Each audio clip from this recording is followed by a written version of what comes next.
Friends, नमस्कार। आज की वीडियो में हम बात करेंगे गुरु चंडाल योग की और कवर करेंगे ये 7 पॉइंट मैंने लिखे हैं। इनको कवर करेंगे कि गुरु चंडाल दोष क्या है और गुरु चंडाल दोष कैसे बनता है, इसके क्या नकारात्मक प्रभाव हैं, इसके क्या सकारात्मक प्रभाव होंगे, किस भाव में अच्छा होता है और किस भाव में इसकी युति बुरी मानी जाती है, और फिर हम उपायों की यहाँ पे चर्चा करेंगे। फ्रेंड्स, कुंडली में जब गुरु चंडाल योग बनता है, ये एक बहुत प्रभावशाली स्थिति है। जब देवगुरु बृहस्पति का संबंध पापी ग्रह राहु या केतु के साथ होता है, तब इस दोष का निर्माण होता है। मुख्य रूप से गुरु और राहु की युति को ही सबसे बड़ा चंडाल दोष माना जाता है, क्योंकि राहु गुरु की जो सात्विक ऊर्जा है उसे भ्रमित करने का यहाँ पे काम करता है। गुरु का चंडाल दोष कैसे बनता है, इस पर बात करेंगे। अब जब गुरु और राहु एक साथ बैठ जाते हैं तो यह एक प्रबल चंडाल योग बन जाता है। और गुरु और केतु यदि एक साथ बैठे हो तो कुछ विद्वान इसे चांडाल योग कहते हैं और कुछ विद्वान इसे चांडाल योग न कह करके जड़त्व योग या मोक्ष योग कहते हैं। और तीसरा कारण है, यदि राहु अपनी 5वीं 7वीं 9वीं दृष्टि से गुरु को देख रहा है तो इसका प्रभाव आंशिक रहता है। परंतु यदि गुरु की डिग्री राहु से मजबूत है और गुरु स्वराशि में, धनु राशि में, मीन राशि में या अपनी उच्च राशि कर्क राशि में, तो इस दोष का नकारात्मक प्रभाव बहुत कम हो जाता है। और यदि शनि ग्रह आपकी कुंडली में शुभ अवस्था में है, उच्च अवस्था में, स्वराशि में शनि आपके लिए अच्छा है कुंडली में, तो राहु भी गुरु को अच्छे कामों के लिए सपोर्ट यहाँ पे देना शुरू कर देता है। क्यों कहा गया है राहु शनिवत, शनि के अनुसार काम करता है राहु ज़्यादातर, और नहीं तो जहाँ बैठा हुआ है उस राशि के स्वामी के हिसाब से काम करता है। इसके विपरीत यदि गुरु हमारा नीच राशि में है, मकर राशि में बैठा हुआ है और उसका नीच भंग नहीं हो रहा है या उसकी डिग्री कमज़ोर है, तो नकारात्मकता बढ़ जाती है, नेगेटिव इफेक्ट देखने को मिलते हैं। फिर और नेगेटिव इफेक्ट्स क्या होंगे, इसकी चर्चा अब हम करेंगे। क्योंकि जो गुरु है वो ज्ञान का, धर्म का, विवेक का और भाग्य का कारक है, और राहु जो है भ्रम, चालाकी और विद्रोह का प्रतीक है। तो यह व्यक्ति की विवेक शक्ति को कम कर देता है, उसके निर्णय लेने की क्षमता में कमी आ जाती है। व्यक्ति सही और गलत का अंतर करने में भ्रमित हो जाता है। कभी कभी वह जल्दबाजी में गलत फैसले भी कर लेता है और वह बड़ों का अनादर और गुरुओं का अनादर करता है। ऐसे लोग अक्सर अपने शिक्षकों को, पिता तुल्य लोगों को या धर्म के प्रति जुड़े हुए लोगों के साथ विद्रोह की भावना रखते हैं और उनसे गलत भाषा में बात करते हैं, तर्क वितर्क करते हैं। यदि राहु का प्रभाव बहुत यहाँ पे ज़्यादा है तो ऐसा व्यक्ति गलत संगति में या नशे की तरफ चला जाता है या अनैतिक काम की ओर आकर्षित हो जाता है, जिससे समाज में उसे बदनामी का सामना करना पड़ता है। और यहाँ पे ये युति, यह योग शिक्षा और कैरियर में भी रुकावट पैदा करता है। पढ़ाई में एकाग्रता की कमी होती है और कैरियर में बनते बनते काम बिगड़ जाते हैं। और यहाँ पे स्वास्थ्य समस्याएं भी आपको देखने को मिलेगी। लीवर, पेट, मोटापा या पाचन तंत्र से जुड़ी बीमारियां होने की यहाँ पे संभावना बन जाती है। और सकारात्मक प्रभाव भी होते हैं इसके। जैसे हर योग के 2 पहलू होते हैं, इसके सकारात्मक प्रभाव कहाँ पे होंगे, किस भाव में होंगे, वो हम बाद में चर्चा करेंगे। पहले हम बताएंगे सकारात्मक प्रभाव किस प्रकार के होते हैं। राहु यदि गुरु की शुभता को बिगाड़ता है तो गुरु भी राहु की नकारात्मकता को यहाँ पे नियंत्रित करता है। इसके कुछ बेहद शानदार परिणाम देखने को मिलते हैं। व्यक्ति राजनीति में बहुत आगे निकल सकता है, राजनीति में और कूटनीति में वो बहुत ज़्यादा कुशल हो जाता है। गुरु का जो ज्ञान है, राहु की चालाकी मिलकर व्यक्ति को एक बेहतरीन रणनीतिकार और कूटनीतिज्ञ बनाती है और व्यक्ति बहुत धन भी कमाता है, क्योंकि राहु भौतिक इच्छाओं का कारक है।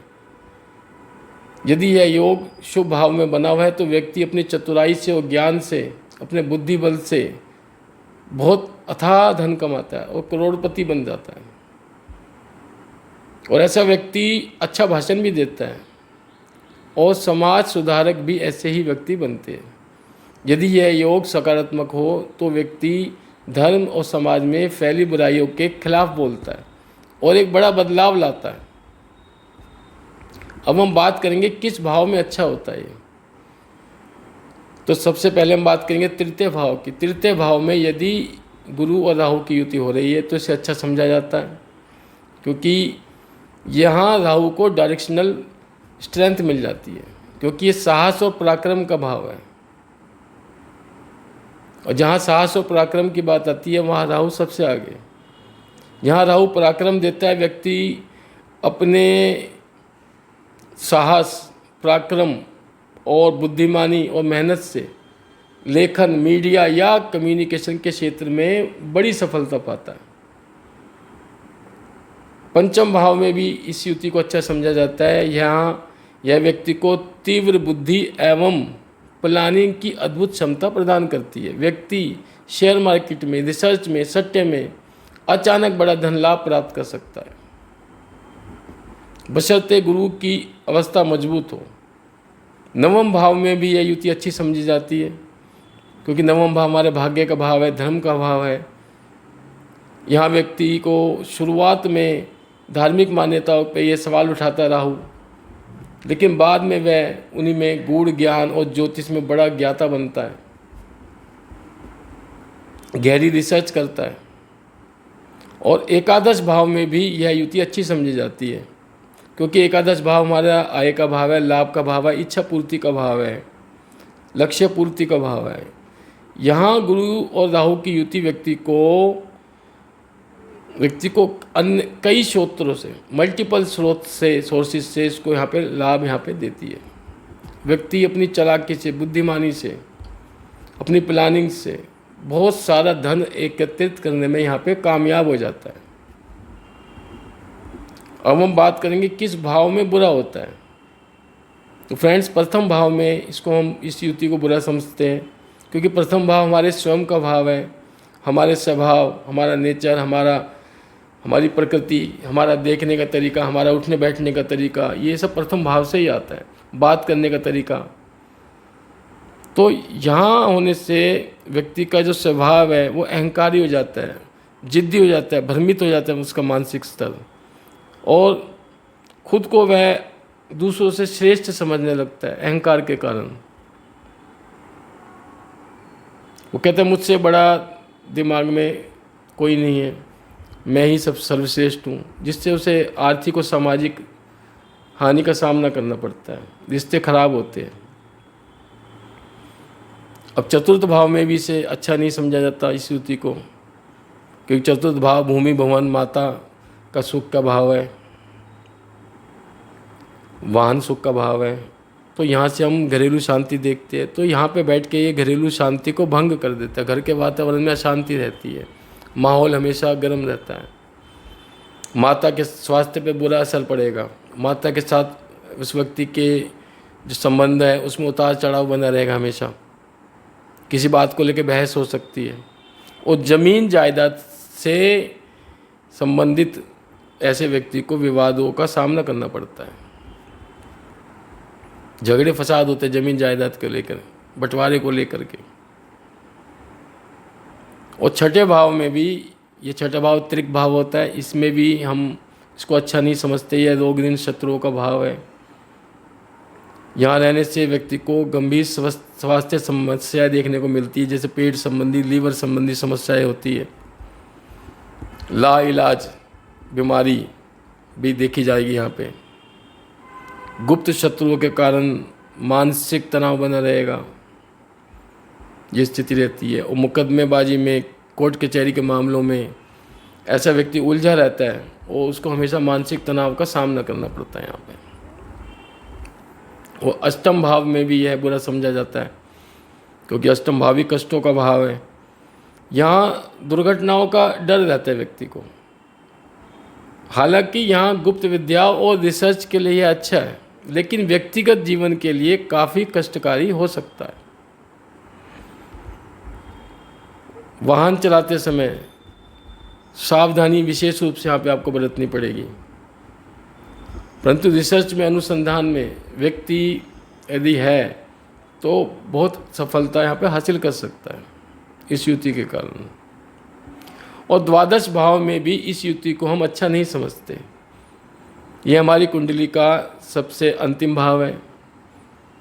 तो व्यक्ति को यहाँ पे कानूनी अड़चनों का सामना करना पड़ता है, अस्पताल का खर्च और अनिद्रा जैसी समस्या उसे हो सकती है।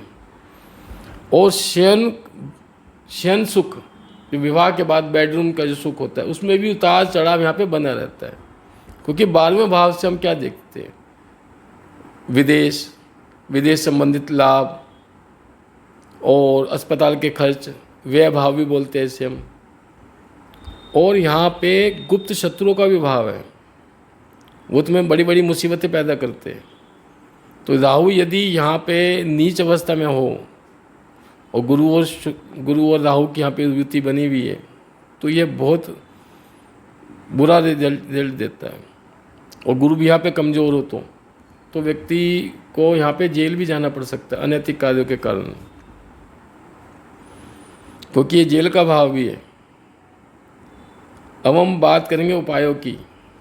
फ्रेंड्स, यदि आपकी कुंडली में यह दोष आपको परेशान कर रहा है तो गुरु की जो सात्विक ऊर्जा को आपको बढ़ाना होगा और राहु को शांत करने के उपाय करने पड़ेंगे।